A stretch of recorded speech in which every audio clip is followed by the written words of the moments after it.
kasih Bapa yang baik, kami bersyukur, terima kasih Tuhan. Kembali pagi hari ini kami boleh menikmati kasih dan rahmat yang baru. Terima kasih buat nafas kehidupan dan kesehatan Kau berikan pada kami. Biarlah sepanjang hari ini Tuhan kasih-Mu melingkupi kami. Terima kasih di dalam nama Tuhan Yesus Kristus. Haleluya. Amin.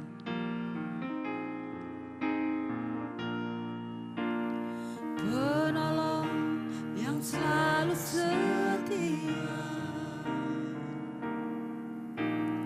memenuhi keperluanku, tak pernah Dia mengecewakan. Yesusku tak pernah gagal. Segala perkara dapat ku tanggung di dalam Dia yang memberi kekuatan. Tuhan Yesus penolong dan sahabat, tetap percaya Tuhan setia.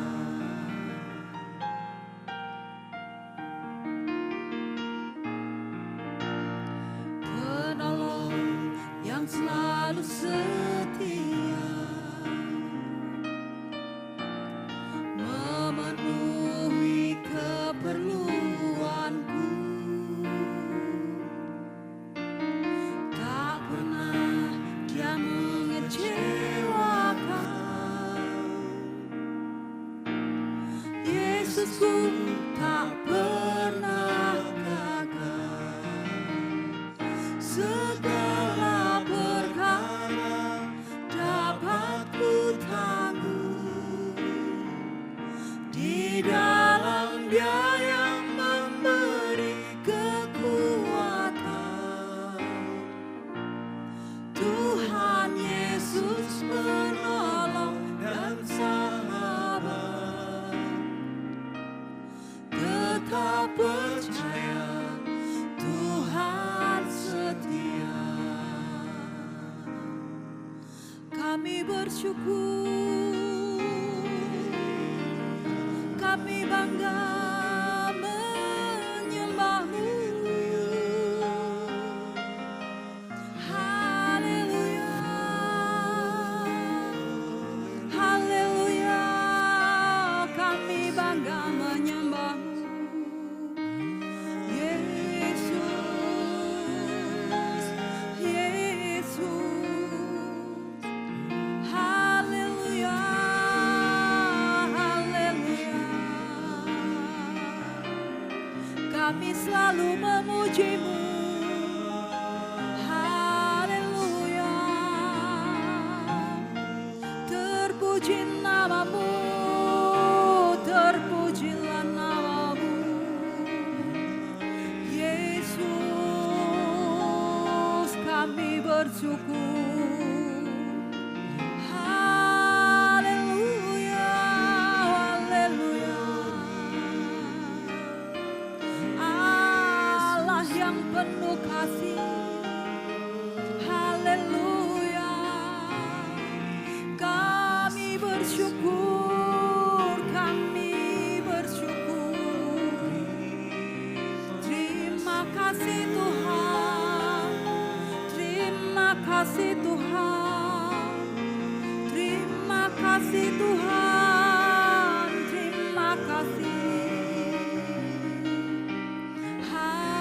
Haleluya, oh haleluya. Kami bersyukur.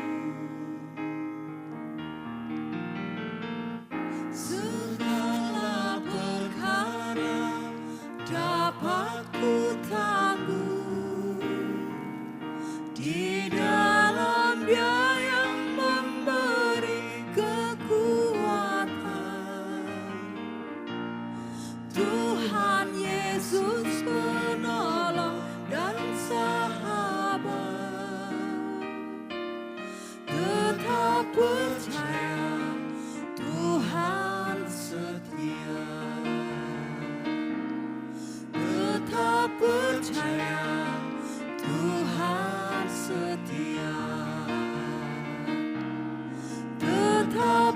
percaya Tuhan setia.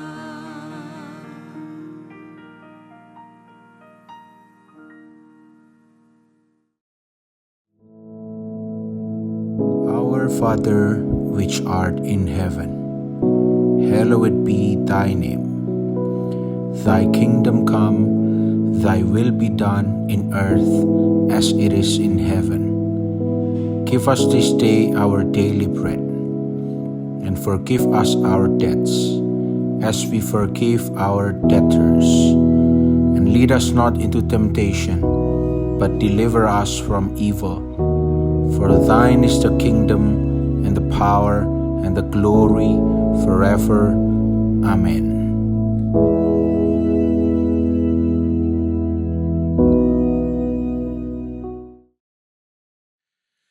Shalom, puji nama Tuhan, selamat pagi, selamat berjumpa dengan hari yang baru.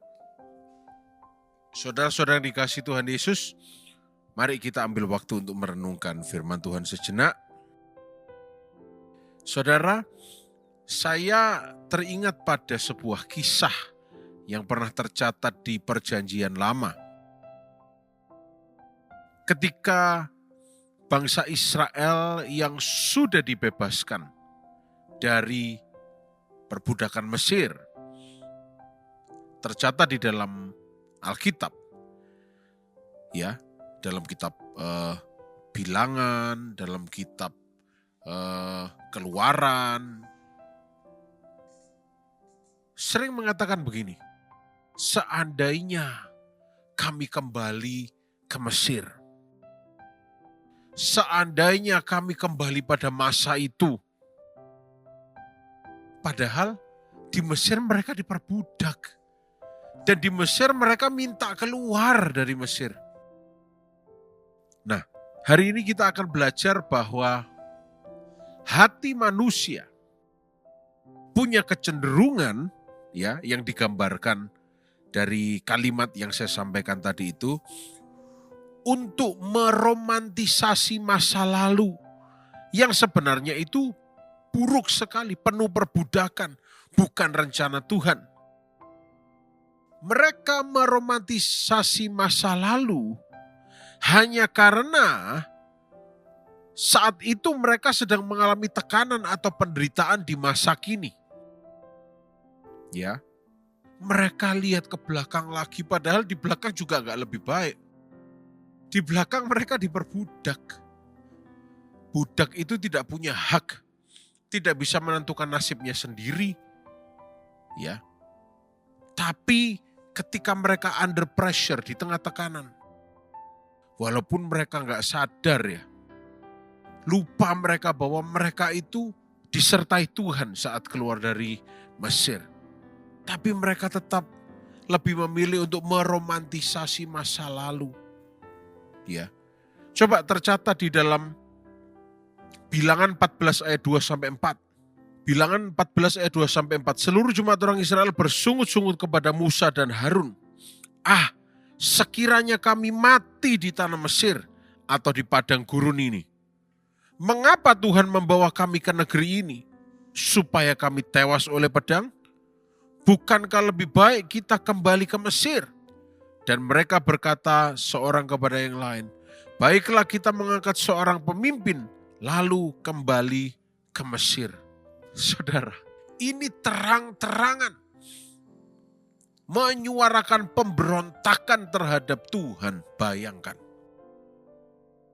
Berontak kepada Mesir, mereka gak berani.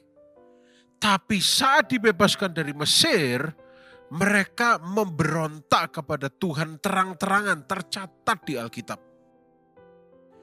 Ini menunjukkan bahwa manusia kadang-kadang tidak tahu terima kasih. Manusia yakni saudara dan saya, kadang-kadang hanya karena tekanan kecil, hanya karena belum mendapat kepastian, hanya karena belum melihat sesuatu, kita membayangkan masa lalu yang begitu buruk, kita anggap itu memori indah. Karena kita tidak mau lagi melihat proses di masa depan. atau kita trauma terhadap masa lalu yang pernah terjadi.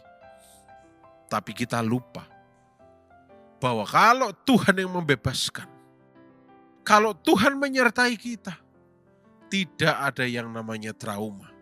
Tidak ada yang namanya masa lalu yang menghantui.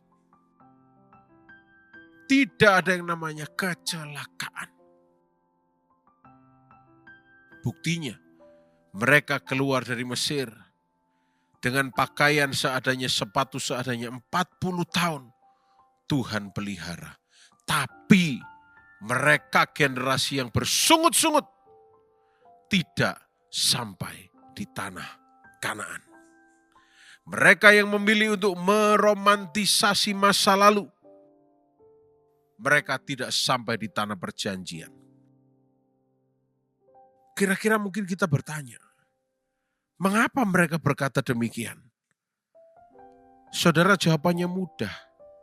Karena bagi mereka saat itu, atau mungkin ini keadaan kita saat ini, penderitaan saat ini yang kita hadapi, atau penderitaan yang mereka hadapi waktu itu, tampak lebih indah daripada kenyataan.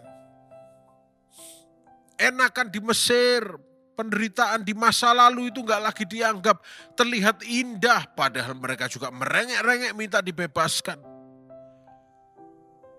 Tapi ketika mereka keluar dari perbudakan itu, mereka menghadapi kenyataan yang jauh lebih ringan. Hanya mereka dibutuhkan untuk berjalan sambil bersyukur. Mereka tidak mau dan tidak mampu. Mereka seenaknya sendiri. Mereka lupa bahwa Tuhan menyertai. Mereka anggap bahwa dilepaskan dari perbudakan Mesir, masuk dalam perbudakan Tuhan. Padahal Tuhan tidak memperbudak mereka. Tapi Tuhan memilih mereka untuk menjadi bangsa pilihan yang akan diletakkan di tempat yang terpilih. Kadang-kadang cara kita melihat segala sesuatu, kadang-kadang cara kita menanggapi keadaan di sekeliling kita, persis seperti ini. Kita meromantisasi masa lalu. Saudara, ayat Bilangan 11 ayat 4-5 ya.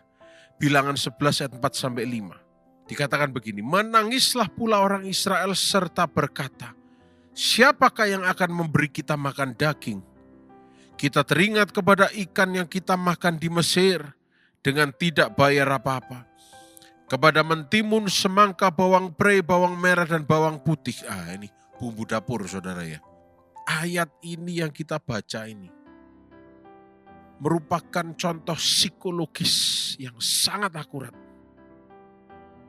tentang bagaimana bangsa Israel itu melupakan cambuk-cambuknya lupa. Padahal di Mesir dicambuk sampai gak karu-karuan, mati pun juga bisa mati. Tapi yang mereka romantisasi adalah keindahan di tengah-tengah perbudakan. Yang diingat cuma apa? Daging, mentimun, semangka, bawang prei, bawang merah, bawang putih. Padahal di Mesir mereka bukan cuma hidup untuk makan daging, semangka, mentimun, bawang merah, bawang putih, bawang prei. Mereka diperbudak. Tapi mereka meromantisasi masa lalu mereka. Mereka bilang enak zaman dulu. Mereka tidak mau melihat bahwa sekarang ini mereka sedang mengalami sebuah upgrade dari Tuhan. Dari pribadi-pribadi yang gak punya hak menjadi pribadi-pribadi yang punya kemerdekaan. Kalau mungkin saudara sedang mengalami tekanan yang besar, saudara sedang lelah, mari jangan mencoba untuk meromantisasi masa lalu. Atau mungkin saudara berkata, iya ya, dulu meskipun berat tapi enak. Sekarang ini benar-benar berat. Jangan lupa bahwa saudara punya yang namanya jiwa. Karena jiwa kadang-kadang, saudara, kalau saudara tidak berhati-hati, bisa sakit. Dan orang kalau sudah sakit jiwa, standarnya itu tidak tepat. Orang kalau sudah trauma atau terluka, itu perlu rehabilitasi. Tapi saya tidak akan ngomong jauh ke sana. Saya hanya akan mengingatkan kita tentang kisah ini. Bagaimana bagi bangsa Israel masa lalu itu jauh lebih indah daripada masa depan yang akan mereka hadapi. Padahal kini sekarang kita tahu, Tuhan adalah Tuhan yang memberi hari depan yang penuh dengan harapan dan tidak pernah melihat masa lalu kita. Artinya, di depan selalu ada janji Tuhan yang lebih baik. Di depan selalu ada kepastian yang Tuhan siapkan bagi kita. Hanya satu kuncinya. Jangan menjadi seperti istri Lot. Ketika istri Lot lupa, menoleh ke belakang, menjadi tiang garam. Dan coba kita baca lagi dalam Keluaran 16 ayat 3. Di situ bangsa Israel mengalami sebuah ilusi kenyamanan di tempat perbudakan mereka. Kalau saudara lihat di situ hanya beberapa waktu setelah mereka melihat mujizat Laut Merah terbelah. Bangsa Israel itu langsung merasa bahwa aduh, masa laluku itu jauh lebih baik di Mesir. Pertanyaannya, kenapa kok mereka merasa bahwa di Mesir lebih baik? Tahu enggak saudara? Masalah kampung tengah. Hanya karena mereka lapar, mereka langsung merasa Mesir jauh lebih baik. Ngapain dibawa jauh-jauh lewat Laut Merah? Padahal mereka itu lewat Laut Merah itu pakai transportasi yang paling fantastis, paling mewah. Apa? Kalau selebriti itu karpet merah. Kalau mereka laut terbelah. Tapi setelah menerima mujizat, dasar mereka masih menganggap kenyamanan di tengah perbudakan itu lebih baik daripada kelihatannya tidak pasti masa depan mereka bagaimana karena belum tiba di tanah perjanjian. Mereka menganggap lebih baik nyaman diperbudak. Nah itu mental budak saudara ya. Dibandingkan berjuang, berproses, berjalan. Tapi disertai Tuhan. Sampai tiba di tanah perjanjian. Enggak. Coba kita lihat di ayat ketiga. Keluaran pasal 16. Mereka berkata apa? Dan berkata kepada mereka, kalau kami mati tadinya di tanah Mesir oleh tangan Tuhan. Pada waktu kami duduk menghadap kuali berisi daging dan makan roti sampai kenyang. Sebab kamu membawa kami keluar ke padang gurun ini untuk membunuh seluruh jemaah ini dengan kelaparan. Bayangkan. Padahal di Mesir juga gak jarang mereka itu bukan kelaparan. Sengaja makanannya dibatasi. Karena namanya perbudakan, gak punya hak untuk lapar. Tapi rupanya setelah mereka keluar dari Mesir, cara coping mereka, cara mereka menghadapi trauma mereka baru muncul saat mereka menghadapi tekanan yang jauh lebih kecil. Mereka baru melihat mujizat. Bayangkan ya, mungkin kalau saudara penyuka teknologi gitu ya. Saudara baru terima mujizat, dibelikan handphone iPhone yang paling baru. Misal contoh, handphone paling baru. Baru berapa menit langsung saudara menyesal. Kok iPhone ya? Kan aku pengennya Samsung. Padahal baru terima mujizat. Inilah manusia. Saudara dan saya. Yang selalu kalau kita tidak minta hati kita dijagai Roh Kudus, akan muncul ilusi kenyamanan di masa lalu kita, di tempat perbudakan kita. Padahal kalau kita sadari, Tuhan membebaskan kita, memerdekakan kita itu untuk membawa kita naik terus. Dan karena memang perjalanan naik itu jauh lebih berat. Kalau di Mesir mereka nggak naik, mereka cuma berputar. Sengsara tapi cukup nyaman karena berputar. Sementara kalau mereka keluar dari Mesir itu mereka into the unknown. Mereka pergi ke tempat yang tidak mereka ketahui. Padahal Tuhan menuntun mereka. Tapi mereka gak nyaman dan gampang bersungut-sungut. Hari ini, kalau Tuhan bawa saudara, sepertinya menuju situasi yang tidak nyaman bagi kita. Ketahuilah, tidak nyaman bagi daging kita, bukan berarti Tuhan sedang jahat pada kita.